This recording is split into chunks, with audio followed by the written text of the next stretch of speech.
Welcome to Architrave Gaming. I'm the Archmaster, so good of you to drop by. All right, this is another comment that someone left on that short of mine where I advertised my free services of, hey, tell me a bit about your world, give me essentially a prompt, and I will world build your world for you and make it fantastic, make it interesting, right? Last time, there was a whole 20-minute video. I gave this guy like 7,400 words. He gave me, it's like, desert city, desert apocalypse, and I gave him this big old thing, fleshed it out, and this other guy, it's smaller, but someone else, Eton Blake Russell, he gave me a prompt of his own, and I world build it for him. So this is really me advertising and saying, hey, comment on this video, give me your prompts, tell me about your world, and I will try to make yours fantastic. No guarantees, because if I get 100 comments, I'm not committing to answering all of them. But anyway, that's the thing. Comment, give me your boring, mundane world, but just give me a little something, and I'm gonna try to make it fantastic. All right, so his prompt is, working on a new setting for my campaign starting soon. The players will be thrust into establishing a foothold on the border with the neighboring territory as rumors of war increase. Their base will prove most vital as it is wanted by several factions for different means. So, 2 territories, they're sent by one to guard the border, establish a foothold, and everyone wants it, so it's going to be really important. Okay. Thanks for commenting. This is my response. Thanks for commenting. Let's see what we can do here. Remember, I'm giving ideas for making the world itself more fantastic. Feel free to leave out anything that is a little too out there for you. All right, contrast brings meaning, because contrast often brings conflict. Let's work on having a contrast between the 2 territories, the people of the 2 territories, their resources, and the monsters and treasure. All right, the 2 territories, the 2 lands. Verticality is an underused aspect of geography and provides good contrast. Maybe the land that the party is on is much higher than the other land, so the border is a massive cliff between the 2, like the Cliffs of Insanity and Princess Bride, or maybe half the size of that if you wanted to be more manageable. So their foothold / stronghold / settlement that they may build would likely be right on the edge of the cliff, overlooking the neighboring territory below. This is an extremely strategic position to hold, perhaps because there are caves that allow travel from the base of the cliff up to the top, and their foothold is there to guard that cave entrance, or maybe there's some stairway carved into the cliff face, and that's what the foothold is protecting. You can have any number of things. You can have a lift or like magic, up to you. That can be a giant tree or vine that grows up the top, entirely up to you. All right, having a severe contrast between the 2 lands would be interesting. You can make it simple. You can make it simple and say one is a lush, verdant forest land and the other is a desert, but I find it best when you combine different types of land with each other. What if the land that the players are on, the upper one, is forested and mountainous? Lots of sharp peaks and deep crags, treacherous mountain passes that move around every month because of the constant seismic activity in the area. The lower neighboring territory can be a desert / swamp, which may sound contradictory, but that's how you get the coolest ideas. Abductive reasoning, it's like, these things don't make sense. How could they make sense? You just decide that it will make sense, and then you come up with something that just justifies it. It's cool. Instead of being swamped with water, what if there are pockets of flammable gas or vapor that is so heavy it pools on the ground between sand dunes, or like in little pockets and like all sorts of places where, it pools in the lowest point. But like sand dunes where you're like walking on the top and it's like rivers and lakes of flammable vapor. Maybe the people of that territory dig holes and channels in the earth so that the flammable / explosive gas or vapor seeps down into the holes so that the surface is safer to walk across. Maybe that's what they do in the areas that they live. Resources of the 2 territories. What is the war fought over? Many are fought over resources, religion, or ego. I'll leave religion and ego to you, but here's an idea for a conflict over resources. The higher nation, the one the party is in, has to deal with a constantly shifting landscape that makes travel and construction difficult. But the stones themselves have the remarkable property of autoambulation, moving around on their own. So not quite seismic, but more of just the mountains actually just move.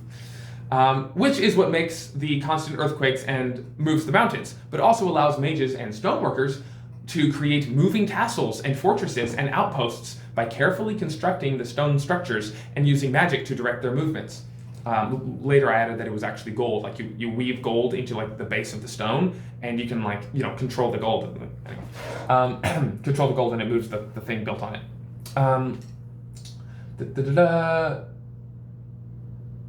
Ages stoneworkers to create moving castles and fortresses and outposts by carefully constructing the stone structures and using magic to direct their movements.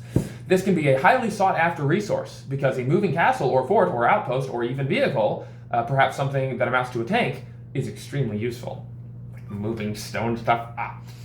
The lower territory has a blazing sun which often ignites the flammable gas vapor, causing many problems. But when the sun shines in this lower region, it actually makes the clouds produce the flammable vapor that then falls down like a slow rain over the desert. Can you imagine the clouds just like dripping this like helium thing that could explode at any time? It's like, it's such a dangerous place to live and the sun is so bright. It's like, please don't ignite anything. It's like, super cool.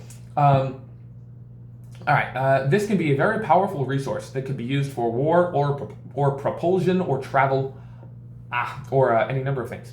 The people of the desert territory may collect the vapor and make bombs or grenades out of it. Even something like video game explosive barrels, which can be cool for gameplay, where you just shoot the barrel and yeah. Where I find my thing. Maybe they dig foxholes and fill it with this vapor so that they can activate it like a landmine. Like they dig a foxhole, fill it, and like cover it over, and like have some kind of fuse or something. They like you shoot a firebolt cantrip and it blows up. Or you step into it and you're like the friction of your foot, like, you know, maybe they fill it with like flint as well as sand, so you step on it and you like activate a spark and it blows it up. Maybe, who knows? You can have it very mundane or you can have it magical. Activate it like landmine. Maybe they have dug a long trench along their border and filled it with the vapor so they can activate it and incinerate anyone who crosses the border. It's like this trench full of vapor. It's like, don't come across, we'll blow you up.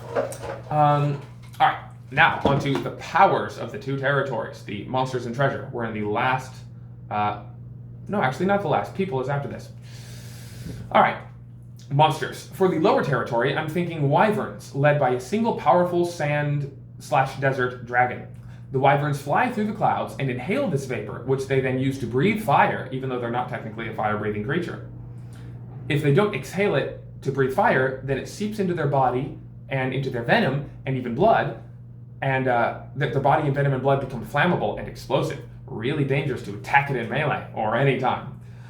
For the upper side, rock golems and earth elementals.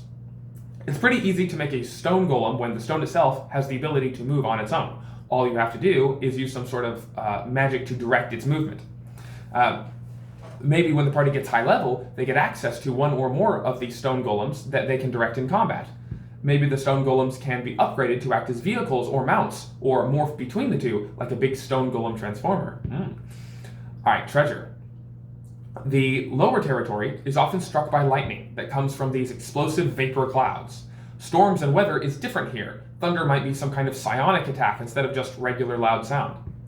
When you have storms and lightning strikes from these clouds, it either hits the falling vapor, making a big vertical firestorm that might move upward to ignite the cloud above and have this huge explosion in the sky, which maybe has a chain reaction between them, and you're blowing up a whole bunch of explosive vapor clouds in the sky. It's just huge chain reaction of explosions, like the night sky just have like fireworks up there just because lightning struck.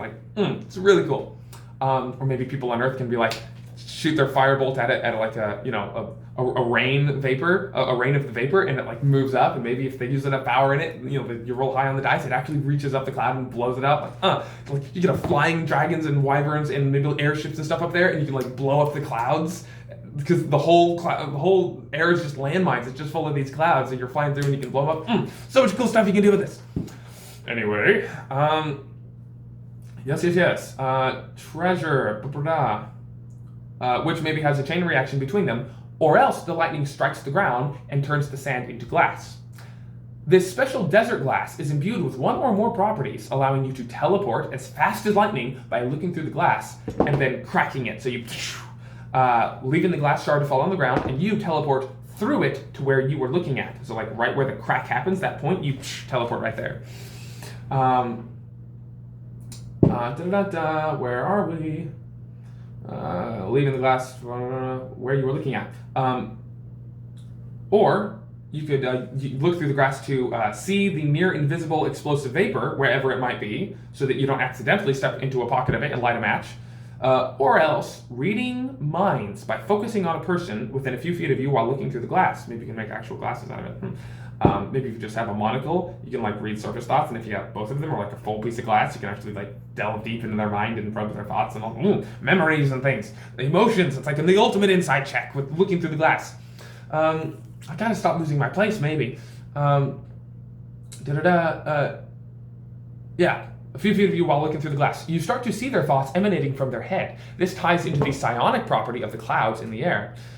Really don't know why the air in the clouds and thunder is psionic, but it is.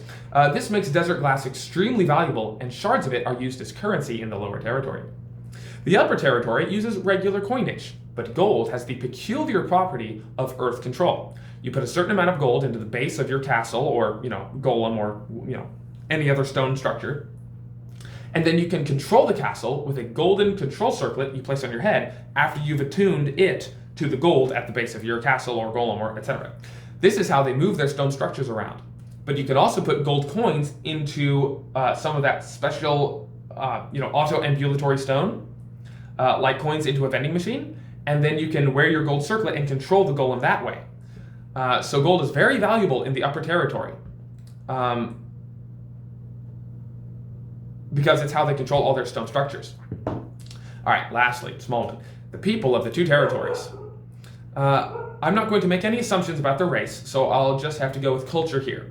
Contrast brings meaning, so let's divide each culture in half. Starting with the lower territory, there can be those resentful people who don't like living in a desert and having explosive vapor rain on them from the clouds, and they really wish they could live in the highlands where the sun's light on the clouds makes it rain regular water. And they resent the giant cliff that separates the two lands. These may be the ones starting the conflict.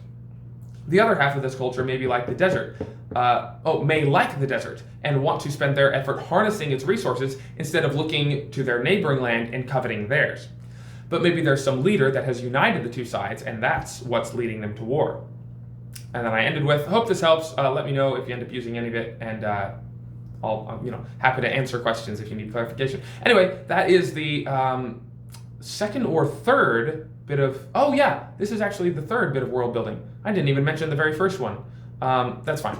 This is the third bit of world building that I've given away for free. I'm also definitely using it in my own system, in my own setting, because it actually fits very well in my own setting. It's like, oh wow, all this stuff I'm coming up with, I'm like, this fits perfectly in year 140 of this, it fit perfectly, imagine that, it came from my own head. Anyway, yes, I reserve the right to use all my own stuff in my own system, obviously.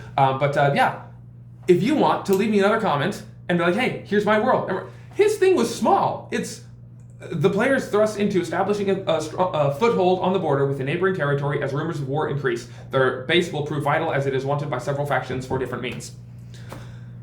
And I gave him that. So feel free to give me a comment. Try to give me whatever interesting seeds you can, and I'm happy to make something interesting and help you spruce up your world for your players, so your players can be like, this is an amazing world, all the cool resources and treasure and cool things. Like, I want more players to play in fantastic settings that are really interesting and not just, it's Europe, it's Forgotten Realms, right? Forgotten Realms is kind of boring. They don't have, cool stuff, like cool fantasy vapor falling from the clouds with psionic explosions and it's just and most people, even if they aren't playing Forgotten Realms, they kind of are. It's just like, fantasy Europe, typical generic fantasy, not a lot of tension, not a lot of drama or problems, everything's kind of hunky-dory. It's like, let's do something cool, right? So if you want to spruce up your setting and make it cool, make it fantastic, leave me comments, this video or my other one about it, and I'm happy to provide whatever creativity I can to the hobby. I enjoy doing this so much. So thank you to my patron, Jack McCarthy. I have my own game system that I'm currently working on and making. Patrons eventually will get access to the PDF in whole or in part. They can playtest classes and races and all sorts of stuff. Stay tuned for more, cool world building, for lore and for game mechanics discussions, and just for philosophy on what the game is and the hobby is. All stuff that helps you run your game better and helps players. This isn't just for GMs. Helps players actually be better players and have more fun and help everyone else have more fun. Thank you for watching. Like and subscribe. Feed the algorithm. YouTube pleasantries go a long way. And thanks for giving me a lot of really steady, fast growth with my channel. I really appreciate it. Y'all have a good one. God bless.